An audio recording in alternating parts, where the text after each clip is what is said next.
I'm with Arno Coach, who is a relationship coach with Imagine Evolution. Arno, what if I have a potential client who believes her marriage only has a future if her spouse changes? Hey, Katie, good morning. Pleasure to be with you today. Yeah, that's a question I get often. And I must admit that that's a question that I've asked myself in the past until I really understood what the difference was. Here's the problem if you need your spouse to change. Even if you would manage to change your spouse, that would mean that you would lose your respect for them. Why is that? Because when you figured out what buttons you need to push to really change your spouse's behavior is at your disposal.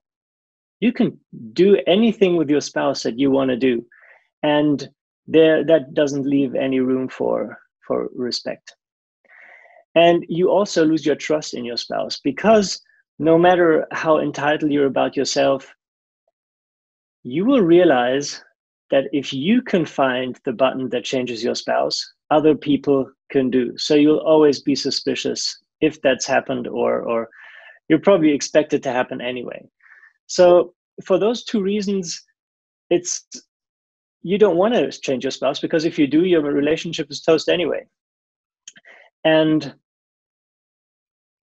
you have two chances to really have an influence on your spouse. And number one is to inspire your spouse. And inspiration comes from a complete different angle, because inspiration works exclusively through positivity and through setting an example. The second thing is you change.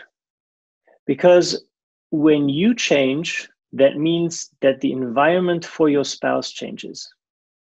Your spouse is now confronted with different behaviors, and their old behaviors don't get them the results anymore they got them in the past. So they can do two things. They can either leave, which is in that case beneficial. It might still be hard and sad, but it will definitely be a positive thing for you because you've changed and evolved above that relationship, or they change as a result of your change. But the intention again is that you become flat and okay with their behaviors through improving your communication and through improving your unconscious patterns and habits. Does that make sense? It does, Arno. Thank you. Thank you for explaining that. If you would like more information or would like to talk to Arno, please reach out to me and I'll connect the two of you. Thank you.